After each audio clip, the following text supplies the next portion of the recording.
Agriculture का परिणाम आया है, उसमें 552 पद थे, इनको बच्चे मिले मात्र 49। तो अभी किसकी गलती मानते हैं ये जो हो रहा है अनियमितता? सरकार की गलती है ये या किसकी गलती है, किसकी वजह से हो रहा है? शिक्षा मंत्री माध्यमिक शिक्षा को संभालते हैं, पूरी तरह से वो जिम्मेदार है।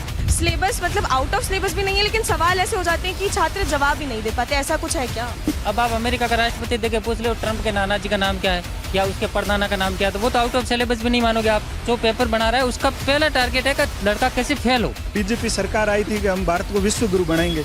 आप विश्व गुरु बनाने का सपना तो देख रहे हो, लेकिन स्कूलों में अगर गुरु ही नहीं होंगे तो विश्व गुरु कहाँ होंगे? शिक्षा व्यवस्था की ये हाल है। विधानसभा मानसून सत्र का आज दूसरा दिन है और लगातार मैं 2 दिन से प्रदर्शन करते हुए तमाम लोगों को देख रही हूँ, तो इससे एक संदेश कहीं ना कहीं जाता है कि सरकार के काम से जो जनता है वो खुश नहीं है। और एक ऐसा ही प्रदर्शन विधानसभा में आज दूसरा दिन है, ये लोग कर रहे हैं। ये फर्स्ट ग्रेड की जो भर्ती है पॉलिटिकल साइंस, उसमें जो पद खाली जा रहे हैं और तमाम सिलेबस में अनियमितताएं जो हैं उसको लेकर, प्रदर्शन को लेकर जो मांग है इनकी, वो आज यहाँ पर विधानसभा पहुँचे हैं। तो इनसे बातचीत करते हैं, जानते हैं कि आखिर क्या वजह है कि ये जो है सरकार से ना खुश हैं और आज इनको ये प्रदर्शन करने की नौबत आ गई। भैया क्या नाम है?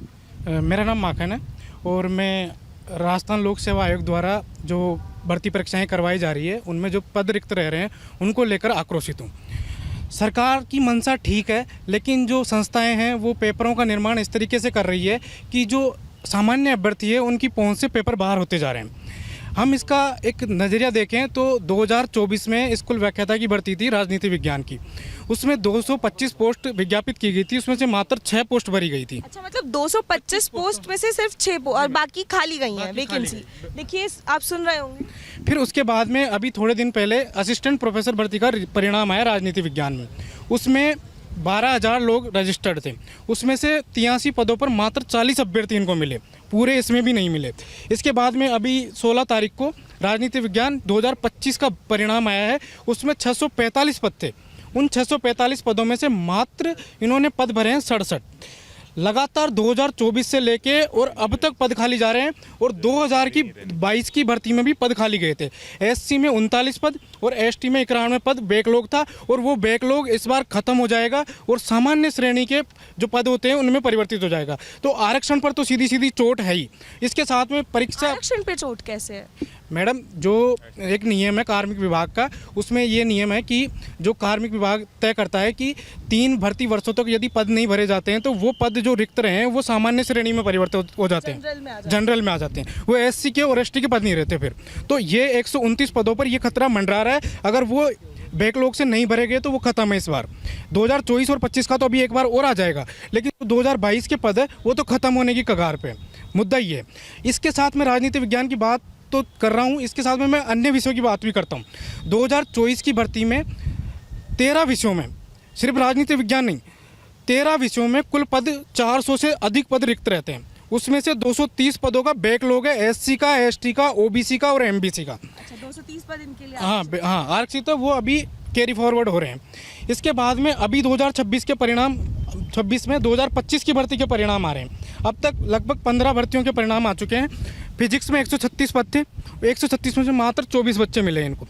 कल एग्रीकल्चर का परिणाम आया है, उसमें 552 पद थे, इनको बच्चे मिले मात्र 49। तो अभी किसकी गलती मानते हैं ये जो हो रहा है अनियमितता? सरकार की गलती है, जो महकमे में बैठे हैं उन अधिकारियों की गलती है, या किसकी गलती है, किसकी वजह से हो रहा है? शिक्षा विभाग की गलती है, मदन दिलाव जो है, किसकी गलती है? शिक्षा मंत्री माध्यमिक शिक्षा को संभालते हैं, पूरी तरह से वो जिम्मेदार है, लेकिन उनके साथ में जो संस्थाएं उनके निर्देशन में काम कर रही है, उनके अधीन काम कर रही है, वो भी पूर्ण रूप से इसके लिए जिम्मेदार है।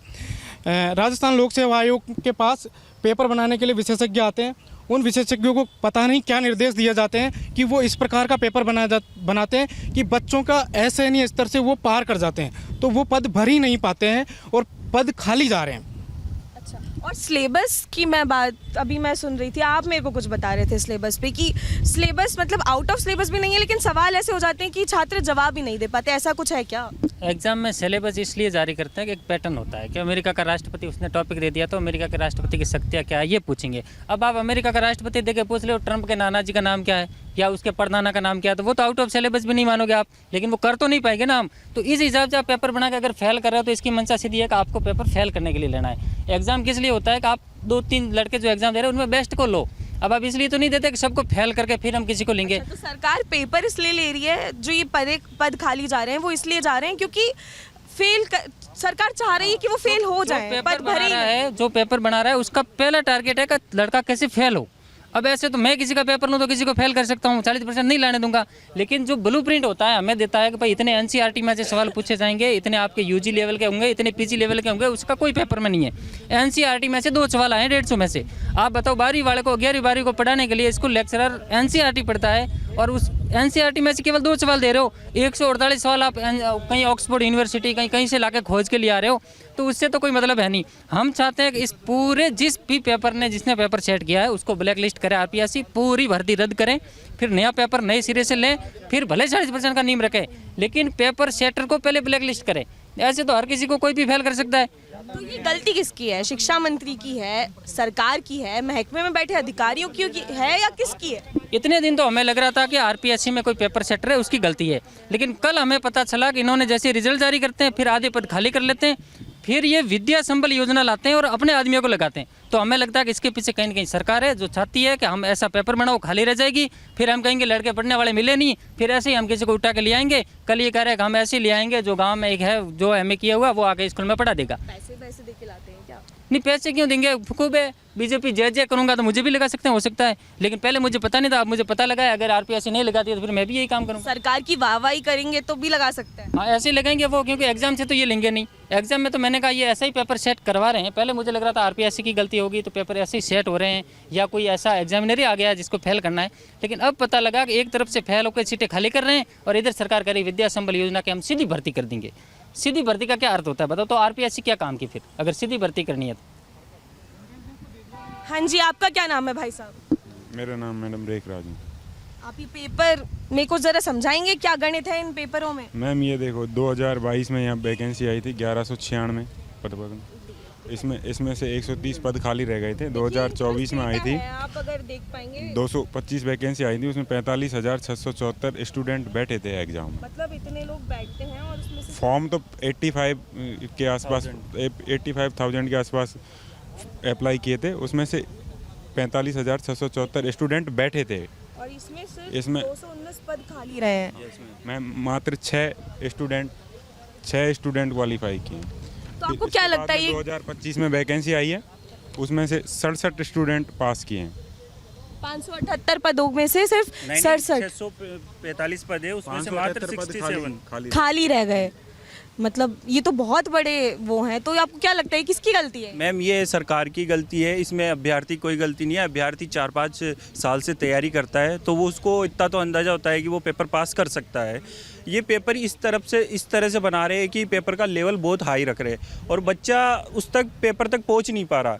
वो मेहनत कर रहा है 4-5 साल से, बहुत ज़्यादा कर रहा है। ये सरकार ऐसा कर रही है क्योंकि कॉन्ट्रैक्ट सिस्टम लाना चाहती है। सरकार ने कल ही एक आदेश जारी किया है जिसमें विद्या संबल योजना करके है। तो उसमें क्या है कि बच्चों को जो कॉन्ट्रैक्ट बेस पे जॉब दी जा रही है, फर्स्ट ग्रेड सेकंड ग्रेड, इन अभ्यर्थियों को कॉन्ट्रैक्ट बेस पे स्कूल कॉलेजों में लगाया जा रहा है। तो ये सरकार की सीधी मंशा है कि सरकार गवर्नमेंट जॉब को ख़त्म करना चाहती है, पर हम ऐसा करना नहीं चाहते क्योंकि सरकार के पास जब पद है, स्थायी वैकेंसी करने के लिए उनके पास पद है, तो फिर वो स्थायी वैकेंसी निकाले। हमारी मांग है कि जो क्रमबद्ध तरीके से जो वर्गीकरण है सीटों का एक बार वो जारी करे और जो ये कॉन्ट्रैक्ट बेस पे प्रणाली कर रही है उसको बंद करके आप स्थायी वैकेंसी निकालें। मैंने देखा कि अभी इतने प्रदर्शन हो रहे हैं विधानसभा पे, कल भी घेराव हुआ, आज घेराव है, छात्र संघ चुनाव, तमाम मांगे हैं। तो सरकार से असंतुष्ट है क्या जनता की? बिल्कुल, सरकार सुन रही नहीं है। आप जब लोगों की सुनना बंद कर दोगे तो फिर लोग कहाँ जाएंगे अपनी बात करने? एक सरकार ही तो होती है जिसको जनता ने चुनकर अपनी विधानसभा में भेजा, वो कानून बनाने के लिए। जब आप लोगों की नहीं सुनोगे तो फिर क्या देना चाह रहे हो उनको? लोग ही उन्हें चुनकर फिर दोबारा भेजेंगे, उनका वो सब कुछ लोग डिसाइड करेंगे फिर, आप अगर उनको अच्छा रिजल्ट नहीं दे पा रहे तो। मैं हाँ जी, आपका क्या नाम है? जी देवेंद्र चारण। आप भी इस परीक्षा की तैयारी ही कर रहे हैं? तैयारी की है आपने? इसकी पेपर दिए हैं? तैयारी नेट कितनी बार क्वालिफाई दिए हैं? पेपर तो 3 बार दे दिए, सेलेक्ट हुआ? नहीं हुए तभी आए, हुआ होता तो स्कूल में जाते हैं। मैं ये कहना चाहता हूँ, यहाँ बीजेपी सरकार आई थी कि हम भारत को विश्व गुरु बनाएंगे। आप विश्व गुरु बनाने का सपना तो देख रहे हो, लेकिन स्कूलों में अगर गुरु ही नहीं होंगे तो विश्व गुरु कहाँ होंगे? शिक्षा व्यवस्था की ये हाल है तो भारत विश्व गुरु कहाँ पहुँचेगा? सबका साथ सबका विकास लेके चल रहे हो। यहाँ पर शिक्षा व्यवस्था तो पूरी तहस नहस कर रखी है। वहाँ पर शिक्षक आप भेजते नहीं हो, सिर्फ खर्चे करते हैं। भाई वैकेंसियाँ करवाते हैं, बहुत बड़ा खर्चा जनता से लेके खर्चा बहुत बड़ा कर देते हैं, और टीचर एक ही भेजते नहीं है। पूरी सीटें खाली, दोबारा वैकेंसी कराओ और खाली, तो फिर वैकेंसी कराने का मतलब ही क्या है। और मेरी सरकार से यही मांग है कि आप ये जो एग्ज़ाम हुए हैं अभी 2025 वाला, ये री एग्ज़ाम कराओ, नहीं तो ये जो बैकलॉग, ये सीटें ख़त्म हो जाएगी। हमारी जो बहनें हैं, विधवा है, परित्यक्ता है, उनकी तो पूरी की पूरी सीटें खाली जा रही है। एक भी उसमें कैंडिडेट क्वालिफाई नहीं हो पा रही है। SC ST की पूरी खाली, TSP क्षेत्र की पूरी खाली, एक्स सर्विसमैन की पूरी खाली। तो फिर आप लेना ही नहीं चाह रहे हो, तो फिर भर्ती क्यों करवा रहे हो? इतना पैसा ही क्यों खर्च करना रहा अपने हमारे लोगों का, इस जनता का ही पैसा इस पर खर्च करो और भारत को विश्व गुरु, ऐसे बनेगा भारत विश्व गुरु। 2.5 साल हो गए भजनलाल सरकार को। आपको लगता है क्या कि सरकार की गलती है, या पहली पिछली सरकारों में भी हुआ है ऐसा? जी हाँ, सरकारों में पहले होता था, पहले कई बार पेपर आउट हो जाते थे, और इस बार पेपर आउट नहीं होते हैं तो फिर वो पूरी की पूरी वैकेंसी खाली कर देते हैं। भाई वो लेना ही नहीं चाह रहे हैं, बस पेपर आउट के चक्कर में हमने बीजेपी को वोट दिए, बीजेपी आई और बीजेपी हमें वही लूट रही है। फिर हम देखते हैं और अगली बार और क्या होता है। अब देखना आप इसमें। जी हाँ, ये चेतावनी है कि नगर निकाय चुनाव, अभी आचार संहिता लग गई है और पंचायती राज है, इसमें आप रिजल्ट देख लेना। युवा कितना आक्रोशित है सरकार से, वो रिजल्ट इसमें आप मिल जाएगा इनको। निकाय चुनावों में ये रिजल्ट देखने को मिलेगा क्या कि जनता का गुस्सा दिखेगा? जी हाँ, ये तो जनता का गुस्सा पूरा का पूरा दिखेगा। अब देख लेना, ये बीजेपी की ईंट से ईंट बजा देंगे। मैं एक मुद्दे पर ध्यान आकर्षित करना चाहूँगा। मैडम, पद तो खाली रह रहे हैं जो रह रहे हैं, लेकिन अभी कल एक फरमान जारी हुआ है सरकार की तरफ से, उसमें लिखा है कि स्कूलों में विद्या संबल योजना के तहत अध्यापक भर्ती की जाएंगे। अब स्कूल व्याख्याताओं को 1 घंटे के 400 रुपये देंगे। पहले कॉलेजों में विद्या संबल लागू की थी, उसमें परिचित जो सरकार के या प्रिंसिपलों के परिचित लोग थे, वो उसमें पहुंच गए कॉलेजों में, और वो कोर्ट की आड़ लेके, कोर्ट से परमिशन लेके वहाँ कॉलेजों में बने हुए हैं। फिर उसके बाद में अभी स्कूलों में और विद्या संबल भर्ती ये लागू कर रहे हैं। इसका हम विरोध करते हैं, और ये नहीं होना चाहिए। स्कूलों में परमानेंट भर्ती होनी चाहिए, बस यही मांग है और कुछ नहीं। देखा आपने, इस वक्त मैं मौजूद हूँ विधानसभा के बाहर, ठीक मौजूद हूँ। दूसरा दिन है और लगातार प्रदर्शन हो रहे हैं। इनकी जो मांग है वो ये है कि RPSC में जो ये अनियमितताएं, जो पद इतने खाली रह रहे हैं 2022, 23, 24 और इवन 25 में, इन सभी को जो है भरा जाए। और सरकार कहीं ना कहीं असफल, मैं कहूँगी, इस बार जो है अपने कार्यकाल में नज़र आ रही है, क्योंकि इतने प्रदर्शन हो रहे हैं तो ज़रूर जनता में जो है कहीं ना कहीं एक असंतोष दिखाई दे रहा है। और क्या मैं आपको बता दूं, निकाय चुनाव नज़दीक है, तो क्या उसमें ये जो परिणाम है वो देखने को मिलेंगे?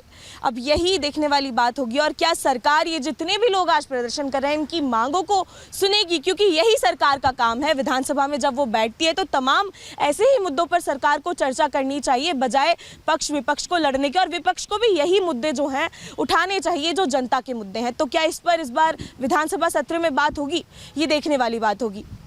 बने रहिए और देखते रहिए रिपोर्ट भारत। मैं हूं मुस्कान, कैमरामैन नरेश के साथ।